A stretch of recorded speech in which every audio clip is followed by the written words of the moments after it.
जरा सोचो, एक ऐसा आदमी इतना अमीर कि वो एक 185 कैरेट के हीरे को पेपरवेट की तरह इस्तेमाल करता हो।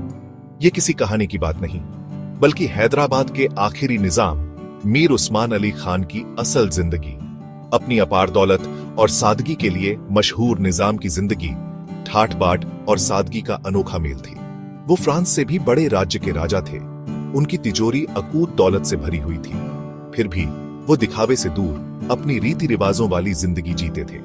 ये कहानी है आखिरी निजाम की, एक ऐसे शख्स की जो दो दुनियाओं में जिया, रियासतों वाले भारत के रलते सूरज और नए गणराज्य की सुबह में। ये कहानी है अपार दौलत और ताकत की, जो उनकी प्रजा के प्रति समर्पण और जमीन से जुड़े रहन सहन से और भी निखरती है।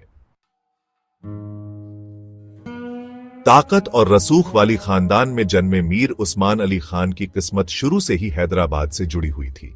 उनका जन्म 6 अप्रैल 1886 को हुआ था, उस वक्त जब निजाम का राज्य ब्रिटिश इंडिया में एक खास रुतबा रखता था। उनके दादा अफजल उद्दौला, जो उस वक्त के निजाम थे, उनके दौर में काफी शांति और खुशहाली थी।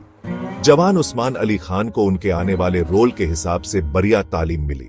उन्हें उर्दू, फारसी और अंग्रेजी पढ़ाई गई और वो राजकाज, इतिहास और कला की बारीकियों में डूब गए। इस परवरिश ने, जिसमें पुराने जमाने की शिक्षा और पश्चिमी विचार दोनों शामिल थे, उन्हें एक काबिल नेता बनाया। उनके पिता की मौत 1903 में हो गई, जिससे वो वारिस बन गए। 1911 में अपने दादा की मौत के बाद 25 साल की कम उम्र में वो तख्त पर बैठे और उन्हें एक ऐसा राज्य मिला जो बदलाव के दौर से गुजर रहा था। आखिरी निजाम का राज सिर्फ विरासत में मिली दौलत के बारे में नहीं था, यह दूरदर्शिता और तरक्की के बारे में था। मीर उस्मान अली खान एक ऐसे शासक थे जो बदलते वक्त को समझते थे। वो जानते थे कि दुनिया के साथ कदम मिलाकर चलने के लिए अपने राज्य को आधुनिक बनाना कितना जरूरी है। इसी सोच ने कई महत्वपूर्ण संस्थानों की नींव रखी, जिन्होंने हैदराबाद के भविष्य को आकार दिया। उनका सबसे बड़ा योगदान उस्मान सागर का निर्माण था, जो 1920 में बना। यह विशाल जलाशय, जो एक भयंकर बाढ़ के बाद बनाया गया था, न सिर्फ शहर की पानी की जरूरतों को पूरा करता था, बल्कि उनकी दूरदर्शिता और अपनी प्रजा के कल्याण के प्रति उनकी प्रतिबद्धता का प्रतीक भी था। उनकी दूरदर्शिता सिर्फ बुनियादी ढांचे तक ही सीमित नहीं थी, वो शिक्षा की ताकत को भी पहचानते थे। उनके संरक्षण में 1918 में उस्मानिया यूनिवर्सिटी की स्थापना हुई, जो उर्दू को शिक्षा का माध्यम बनाने वाली पहली यूनिवर्सिटी बनी। ये कदम स्थानीय भाषा में शिक्षा और विद्वता को बढ़ावा देने की दिशा में एक बड़ा कदम था। निजाम की दौलत के किस्से मशहूर थे।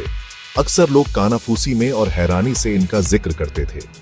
उनकी तिजोरी देखने लायक थी, सोने की ईंटों, अनमोल रत्नों और पुरानी कलाकृतियों से भरी हुई, जो एक बीते युग की कहानी बयां करती थी।